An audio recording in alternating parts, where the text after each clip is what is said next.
friends, welcome to Madras Samayal. இன்னைக்கு நம்ம மெட்ராஸ் சமையல்ல chicken வச்சு சூப்பரான ஒரு ரெசிபி பண்ண போறோம். இது வந்து ஒரு மல்டி பர்பஸ் chicken. ஏனா வந்து நிறைய புரோட்டீன் சாப்பிடணும்னு நினைக்கிறவங்க இத வந்து நம்ம ஸ்நாக்காவும் எடுத்துக்கலாம். இத வச்சு நம்ம வந்து ஷவர்மா பண்ணலாம், சாண்ட்விச் பண்ணலாம். அப்புறமா சின்ன சின்னதா கட் பண்ணி சாலட்ல சேர்த்துக்கலாம். ஃப்ரைட் ரைஸ், நூடுல்ஸ் அப்படி எல்லாத்துலயுமே சேர்த்துக்கலாம். அவ்ளோ என்ன இத வந்து நம்ம பன்னீரா கூட யூஸ் பண்ணலாம். chicken பன்னீர் அந்த மாதிரி கூட யூஸ் பண்ணிக்கலாம். ரொம்ப நல்லா இருக்கும். இப்போ இது எப்படி பண்றதுன்னு பார்க்கலாம். ஃபர்ஸ்ட் வந்து ஒரு மிக்ஸி ஜார்ல 4 பெரிய பல் பூண்டு எடுத்துர்க்கேன். அதை வந்து நம்ம உள்ள சேர்த்தலாம். சேர்த்துட்டு ஒரு 2-3 வாட்டி மட்டும் இந்த மாதிரி அரைச்சி எடுத்துட்டு வந்திருக்கேன். இப்போ இதோட வந்து நம்ம சிக்கன் சேர்க்கணும். நான் இன்னைக்கு வந்து 1/2 கிலோ எலும்பில்லாத சிக்கன் துண்டுகள் எடுத்துர்க்கேன்.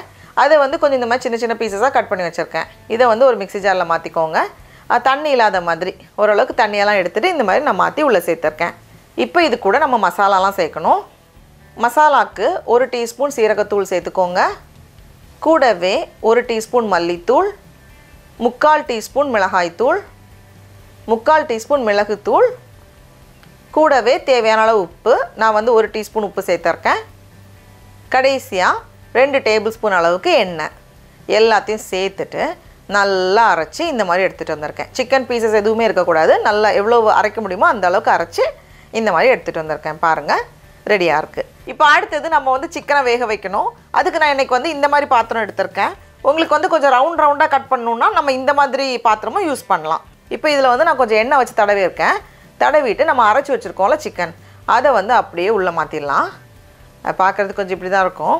அப்படியே மாற்றிட்டு கையில் வந்து தண்ணி தொட்டுக்கோங்க. அப்போ வந்து நமக்கு ஒட்டாமல் நமக்கு வந்து அதை ப்ரெஸ் பண்ணுறதுக்கு ஈஸியாக இருக்கும். நல்லா அழுத்தி ப்ரெஸ் பண்ணிக்கோங்க. இந்த மாதிரி நல்லா அழுத்தி ப்ரெஸ் பண்ணி வச்சுருக்கேன். நல்லா அழுத்தி ப்ரெஸ் பண்ணியாச்சு. இப்போ இதை வந்து நம்ம ஆவியில் வேக வைக்க போகிறோம். இட்லி பாத்திரத்தில் ஆவி வந்ததுக்கப்புறமா உள்ளே வச்சுக்கோங்க. உள்ளே வச்சுட்டு மூடி வச்சுக்கோங்க. 15லேருந்து 18 நிமிஷம் போல் நம்ம வந்து மீடியம் ஹீட்டில் வேக வைக்கணும். இப்போ பார்த்தோம் அப்படின்னா சிக்கன் கரெக்டாக வெந்து வந்திருக்கு. இப்போது வந்து சிக்கன் நல்லா ஆறி ரெடியாக இருக்குது. இதை வந்து நம்ம வெளியே எடுத்துகிட்டு நமக்கு எந்த மாதிரி வேணுமோ அந்த மாதிரி பீசஸ் போட்டுக்கலாம். நம்ம வந்து ஷவர்மா மாதிரி பண்ண போகிறோம் அப்படின்னா இந்த மாதிரி கட் பண்ணிக்கோங்க. இதுவும் நல்லாயிருக்கும் ஷவர்மாக்கு. இதை வந்து நம்ம சும்மாவே சாப்பிட்லாம். இதில் வந்து உப்பு மசாலாலாம் நம்ம சேர்த்துருக்கோம். அதனால் சும்மா சாப்பிட்றதுக்கே நல்லா தான் இருக்கும். இதை வந்து நம்ம ஷவர்மா அந்த மாதிரி பட்டதுக்கெல்லாம் மேலே சாஸ்லாம் சேர்த்து பண்ணுறதுக்கு இந்த சைஸ் போட்டுக்கலாம். அதுக்கப்புறமா இதை வந்து நம்ம பன்னீராக மாற்ற போகிறோம். அதுக்கு வந்து சின்ன சின்ன க்யூபாக நம்ம கட் பண்ணிக்கலாம். இந்த சிக்கன் வந்து கொஞ்சம் இந்த மாதிரி தான் இருக்கும். கொஞ்சம் திக்காக இந்த மாதிரி தான் இருக்கும். சாப்பிட்றதுக்கு டேஸ்ட் நல்லாயிருக்கும். ஆனால் உங்களுக்கு வந்து இன்னும் கொஞ்சம் கூட சாஃப்டாக நீங்கள் விருப்பப்பட்டீங்க அப்படின்னா சிக்கன் அரைக்கும் போதே ஒரு முட்டையும் சேர்த்து அரைச்சிக்கோங்க. அப்போ வந்து நம்ம வேக வச்சு எடுக்கும்போது இன்னும் கொஞ்சம் கூட நல்லா சாஃப்டாக வரும் சிக்கன். அதுக்கப்புறமா கொஞ்சம் சின்ன சின்னதாக நம்ம இந்த மாதிரி கொஞ்சம் சின்ன சின்னதாக நம்ம கட் பண்ணோன்னா சாலட் அந்த மாதிரி பட்டதுக்கெல்லாம் அப்படியே மேலே வந்து நம்ம போட்டு சாஸ்லாம் போட்டு சாப்பிடும்போது நல்லாயிருக்கும். இது வந்து ஃப்ரைட் ரைஸ் எல்லாத்துக்குமே நம்ம யூஸ் பண்ணிக்கலாம். முட்டை கலக்கி எல்லாம் பண்ணுவோம்ல, அதில் கூட இதெல்லாம் நம்ம போடலாம், நல்லாயிருக்கும். இந்த மாதிரி ஸ்ட்ரிப்பாக நம்ம கட் பண்ணுறோம்ல, இந்த சின்ன சின்ன லைனாக கட் பண்ணுறது வந்து நூடுல்ஸ்க்கெல்லாம் நல்லாயிருக்கும். நூடுல்ஸ் எல்லாம் போட்டு அப்படியே ரோஸ்ட் பண்ணி எடுக்கும்போது ரொம்ப நல்லாயிருக்கும் டேஸ்ட்டு.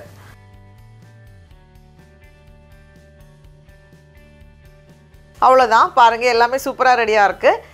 இதை வந்து நம்ம சாஸ்லாம் வச்சு சாப்பிட்றதுக்கு ரொம்ப நல்லாயிருக்கும். உங்களுக்கு வந்து கொஞ்சம் ஸ்நாக்காக கொஞ்சம் கிறிஸ்பியாக வேணும் அப்படின்னு நினச்சிங்கன்னா நம்ம இதை வந்து லைட்டாக ரோஸ்ட் பண்ணியும் சாப்பிட்லாம். தோசைக்கல்ல வந்து கொஞ்சமாக எண்ணெய் சேர்த்துக்கோங்க. 1 டேபிள் ஸ்பூன் போல் எண்ணெய் போதும். சேர்த்துட்டு நம்ம அப்படியே வச்சுட்டு 2 பக்கமும் கொஞ்சம் கோல்டன் ப்ரௌன் கலர் லேஸாக வந்து அந்த கிறிஸ்பியாக வர்றது வரைக்கும் நம்ம வந்து வச்சு எடுத்துட்டோன்னா நல்லாயிருக்கும். அதை வந்து சும்மா ஸ்நாக்காகவும் நம்ம சாப்பிட்லாம். இதில் வந்து எண்ணெய் வந்து பார்த்தோன்னா ரொம்ப கம்மி தான். உள்ளே வந்து ஒரு 2 டேபிள் ஸ்பூன் எண்ணெய் சேர்த்தோம். ஆனால் அது 1/2 கிலோ சிக்கனுக்கு தான். இங்கே வந்து லேஸாக ட்ரிசில் பண்ணிவிட்டு நம்ம இந்த மாதிரி ரோஸ்ட் பண்ணி எடுக்கும்போது சுட சுட சாப்பிட்றதுக்கு ரொம்ப நல்லாயிருக்கும். இதில் வந்து நான் பேசிக் மசாலா சேர்த்துருக்கேன். உங்களுக்கு வந்து வேறு சீசனிங் வேறு ஃப்ளேவர் வேணும்னா நம்ம அப்படியே நம்ம செஞ்சுக்கலாம். அவ்வளோதான், நம்மளோட சிக்கன் ரெடியாக இருக்குது. இந்த மாதிரி பாத்திரத்தில் நம்ம பண்ணோம் அப்படின்னா ரவுண்டாக கட் பண்ணிக்கலாம். நமக்கு வந்து எப்படி பிடிக்குமோ அந்த மாதிரி செஞ்சுக்கலாம். ரொம்ப நல்லாயிருக்கு. நீங்களும் கண்டிப்பாக இந்த ரெசிபியை வீட்டில் செஞ்சு பாருங்கள். உங்களுக்கு இந்த வீடியோ பிடிச்சிருந்துச்சுன்னா மெட்ராஸ் சமையலுக்கு சப்ஸ்கிரைப் பண்ணுங்கள். நாவின் சுவை அரும்புகள் மலரட்டும்.